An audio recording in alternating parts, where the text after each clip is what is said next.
Welcome to The Explainer. Today we're jumping right into something I find absolutely fascinating.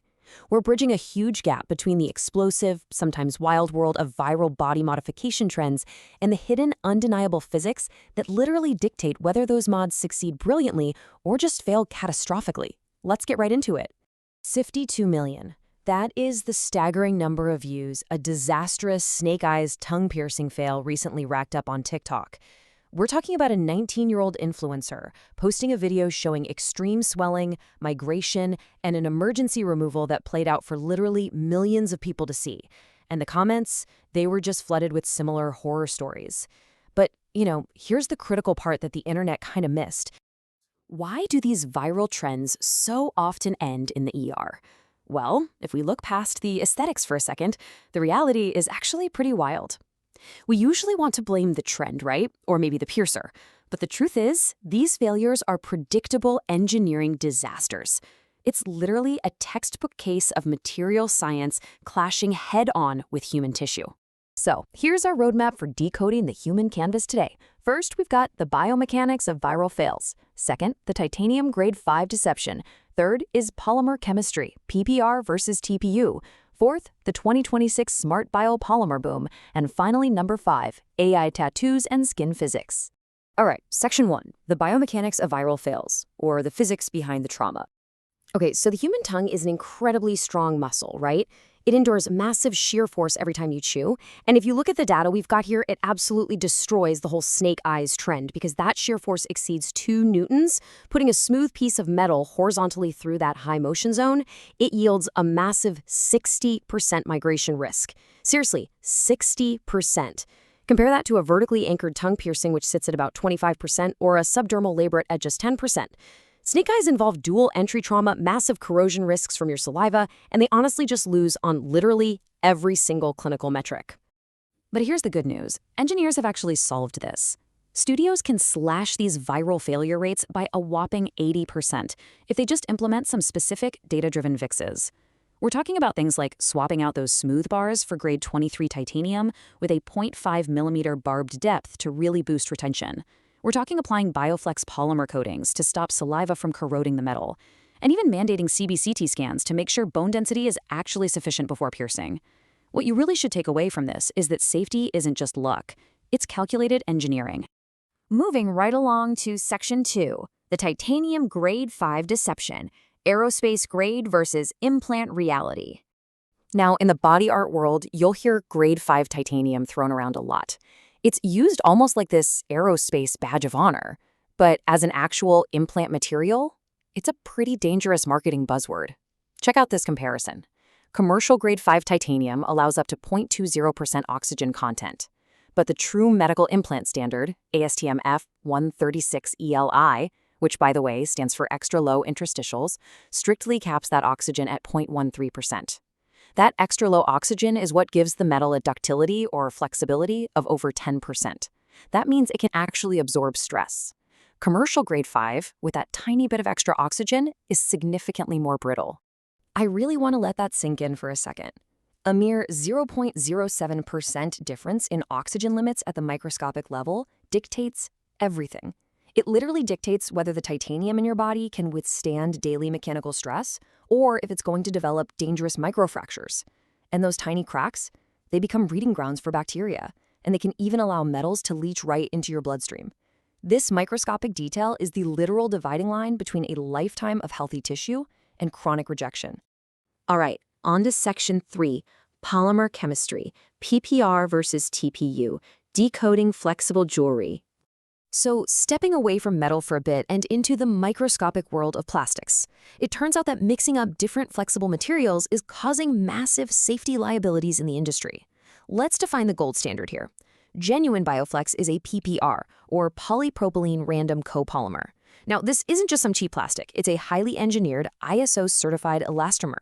It actually holds FDA Class 4 implant clearance. It's got a crystalline backbone designed specifically to remain stable when it's autoclaved, and it doesn't leach harmful chemicals into the body.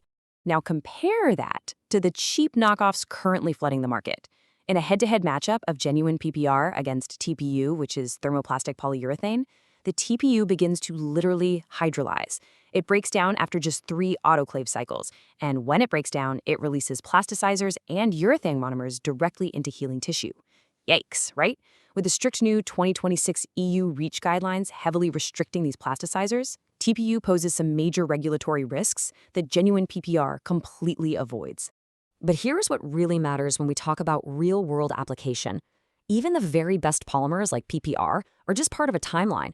They are absolutely incredible for that immediate post-op phase, around weeks 0 to 8, because their flexibility reduces trauma while the tissue is swollen and fresh. But they're meant to be a short-term bridge. By weeks 8 to 12, you hit a transition window. For indefinite, long-term wear extending into months and years, highly polished titanium is still the only biologically stable solution. Which brings us to Section 4. The 2026 Smart Biopolymer Boom, going beyond passive biocompatibility. Up until now, the best we could really hope for was what we call passive biocompatibility. Basically, that just means the material sits there and doesn't actively harm the body. But you know what? That is changing fast. Look at this massive industrial scale-up. We're seeing a projected 166% production capacity growth in the PHA or polyhydroxyalkanoids market by 2026. Now, PHA is entirely different from older plastics because it's produced through bacterial fermentation, not petrochemicals. It's a genuine medical-grade, inherently biodegradable alternative that actually maintains a completely neutral pH as it breaks down inside the body. And guys, the clinical data on this is just mind-blowing. Medium chain length PHA nanocomposites actively boost fibroblast cell adhesion by 40% compared to traditional medical silicone. Fibroblasts are the specific cells that build collagen and heal your tissue. So we're shifting from materials that the body merely tolerates to smart biopolymers that actively accelerate epithelial regeneration. In other words, your jewelry will literally help you heal. How cool is that? Finally, Section 5. AI tattoos and skin physics, the math behind the ink. So shifting gears from implants to ink. AI-generated tattoo designs have just caused this viral explosion on studio floors lately. But AI is incredibly fast for a reason. Sure, an artist can draft a full sleeve in 2 to 5 minutes instead of hours, but the AI models generating these images, like Midjourney for example, they were trained on 2D ImageNets. They have absolutely zero understanding of subcutaneous biomechanics. The AI completely ignores the fact that human skin, say across a flexing bicep, moves with up to 1.2 megapascals of epidermal tension. And because it completely ignores that physics, 60% of AI-generated tattoo art that's prompted without specific skin stretch constraints is structurally uninkable. 60%! If a tattoo artist just copies the AI output directly onto a client, those thin lines will shatter, the shading will spiderweb right on the joints, and that beautiful digital render, it's going to warp disastrously the very second the client moves their arm. To actually prevent this, artists essentially have to step up and act as engineers. A safe AI workflow requires some really strict parameters. We're talking about exporting at a minimum of 600 dpi to prevent rasterized needle bleeding. You have to enforce a 0.5 to 1.0 millimeter baseline weight so macrophages can actually hold the ink in the skin, plus testing for 2 newtons of force on synthetic skin and doing manual cleanup of the geometry. Artists who master this physics-first workflow, they can harness AI's incredible speed while keeping client regret rates well below 5%. Which really brings us to the ultimate takeaway of this entire explainer. It was perfectly summarized by Bioflex inventor Patrick Poli, who said, ditch the hype, run the numbers. Whether we're talking about a viral TikTok tongue piercing, some buzzy new plastic material, or a lightning-fast AI tattoo, aesthetics alone will always fail if they ignore the actual science. So I want to leave you all with this provocative thought. When it comes to body modification, are you treating the body merely as a canvas, or are you respecting it as a highly complex engineering project? Because the data clearly shows that when we engineer for the human interface, we don't just prevent disasters, we actively help the body heal, adapt, and really thrive. Thank you so much for joining me on this explainer. Keep learning, keep questioning, and I'll see you next time.